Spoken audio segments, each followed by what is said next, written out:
దేవుని అతి పరిశుద్ధ నామమునకు మహిమ కలుగును గాక. ఎలా ఉన్నారు? మీరంతా క్షేమమని దేవుని సన్నిధిలో మీ కొరకై ప్రార్థిస్తూ ఉన్నాను.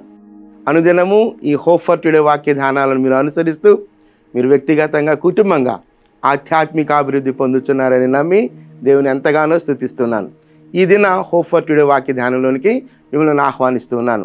నిర్గమకాండం 14వ అధ్యాయం 15వ వచనాన్ని నేను చదువుతున్నాను. నిర్గమకాండం 14వ అధ్యాయం 15వ వచనంలో జరుగుతున్న సంఘటన.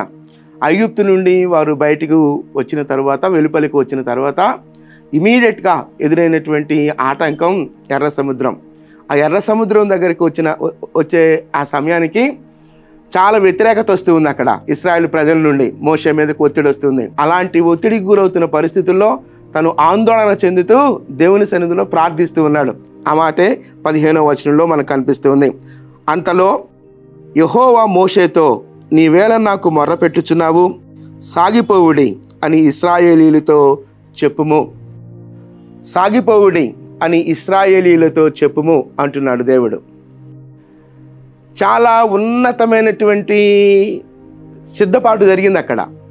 ఆ సిద్ధపాటు జరిగిన తర్వాత అనేక రీతిలుగా దేవుడు తన శక్తిని, లేకపోతే దేవుని యొక్క తన ప్రణాళికను వారికి అర్థమయ్యేలాగా చెప్పి వారిని వెలుపలకు తీసుకొని వచ్చిన తర్వాత ఇమీడియట్గా ఎదురైనటువంటి ఎర్ర సముద్రం దగ్గర జరిగినటువంటి సంఘటనలో చాలా వ్యతిరేకత వచ్చింది అక్కడ. ఆ వ్యతిరేకత నడుమ మోషే దేవుని సన్నిధిలో మొర్ర పెడతా ఉన్నాడు. మొర్ర పెడుతున్నప్పుడు నీవు మొర్ర పెట్టని అవసరం లేదు, నువ్వు సాగిపో అంటున్నాడు. సాగిపో అంటున్నాడు. ఆ మాటను నేను మరలా చదువుతున్నాను. నీవేళ నాకు మొర్ర పెట్టుచున్నావు, సాగిపోవుడి అని ఇశ్రాయేలుతో చెప్పాను. సాగిపోవుడి అన్న దగ్గర టు గో ఫార్వర్డ్ అన్నాడు. ముందుకు సాగిపో, వెను తిరిగి చూడనక్కర్లేదు. టు మూవ్ అవుట్ అన్నాడు. అంటే ఆ పరిస్థితుల నుంచి ఇక నువ్వు ముందుకే వెళ్ళాలి తప్ప వెనుకకు రాకూడదు, వెనుక చూడకూడదు. టు ఫార్వర్డ్, ముందుకే సాగిపో అంటున్నాడు.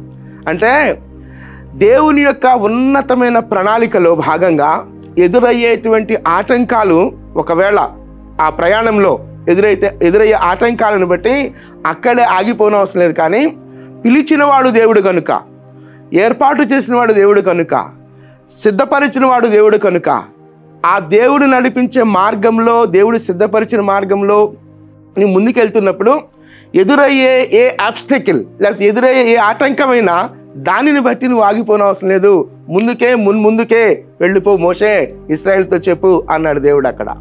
కాబట్టి ఒక విషయాన్ని మనం ఇక్కడ అర్థం చేసుకున్నప్పుడు, నిజంగా దేవుని ఏర్పాటు, దేవుని ఆలోచన మన జీవితాల్లో ఉంటున్నప్పుడు, ఏదైనా ఒక ప్రయత్నం చేస్తున్నప్పుడు నిజంగా అది దేవుని చిత్తం, దేవుని ఆలోచన, దేవుని ఏర్పాటు అయితే ఆటంకాలను బట్టి నువ్వు ఆగిపోవద్దు, మూవ్ ఫార్వర్డ్ అన్నట్లుగా చెప్తున్నాడు అక్కడ. కాబట్టి ఒక్కసారి మనం ఆలోచిస్తే, ఒకవేళ ఏదైనా ప్రారంభించి దేవుని చిత్తాన్ని కనుగొని ప్రారంభించి ఆగిపోయిన అవసరం లేదు, ముందుకే అంటున్నాడు. అది ఒకవేళ బిజినెస్ కావచ్చు, లేకపోతే మరొకటి కావచ్చు, ఏదైనా దేవుడే నడిపించి దేవుని చిత్తానుసారంగా దాన్ని కనుగొని ముందుకు కొనసాగుతున్నప్పుడు విడిచిపెడుతున్నావా, ముందుకు వెళ్తున్నావా అనే ఆలోచన, అనే ప్రశ్న ఈ సమయంలో మనం వేసుకుంటూ, దేవా నేను ముందుకే కొనసాగుతాను, ఇంతవరకు నీవు నన్ను నడిపించావు కనుక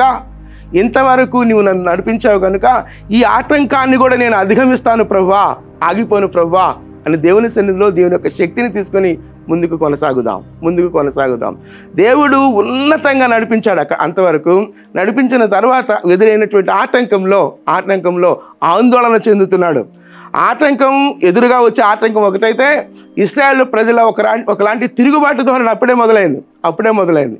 ఈ పరిస్థితుల్లో ఎలా ప్రభు అనేటువంటి ఒక ఆందోళనకరమైన పరిస్థితి అక్కడ ఎదుర్కొంటున్నాడు మోషే. అలాంటి పరిస్థితుల్లో దేవుడు కలుగు చేసుకుని చెప్పిన మాట, సాగిపోవుడి అని ఇశ్రాయేలీలతో చెప్పుమంటున్నాడు. ఒకసారి మనం ఆలోచిద్దాం. ఒకవేళ మన జీవితాల్లో దేవుని చిత్తాన్ని గ్రహిస్తూ, దేవుని ఉద్దేశాలను గ్రహిస్తూ, దేవుని ఆలోచన మేరకు మనం ముందు కొనసాగుతూ ఏదో ఒక చిన్న ఆటంకం వచ్చి ఆగిపోయామా?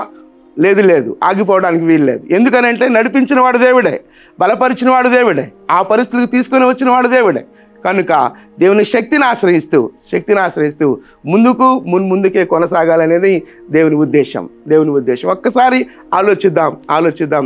ఆగిపోయినటువంటి దాఖలాలు మన జీవితాల్లో, దేవుని ఉద్దేశాలు ఎక్కడైతే ఆగిపోయాయో ఆ ఉద్దేశాలు మరలా మనం వాటిని ముందు కొనసాగించడానికి మనం సిద్ధపరచుకుందాం.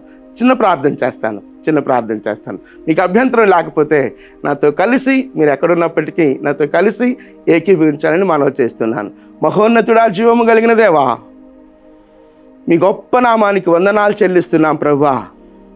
మీ ఉద్దేశం, మీ చిత్తం, మీ ఏర్పాటు, మీ యొక్క నడిపింపును బట్టి నా తండ్రి ప్రభువా, ముందుకు కొనసాగుతున్నప్పుడు ఎదురయ్యే ఆటంకాల దగ్గర ఆగిపోక మున్ముందుకే కొనసాగగలిగే కృప మాకు అనుగ్రహించండి. అటు రీతిగా మమ్మల్ని బలపరచమని మీ కృపాహస్తాల్లోనికి మమ్మల్ని మేముగా సమర్పించుకుంటూ ఘనత మీకు మాత్రమే ఆరోపిస్తూ యేసుక్రీస్తు నామములో ప్రార్థించి స్తుతించి వేడుకొనుచున్నాం తండ్రి. ఆమేన్, ఆమేన్. ప్రభు కృప నిత్యము మనకు తోడయుండును గాక. ఆమేన్.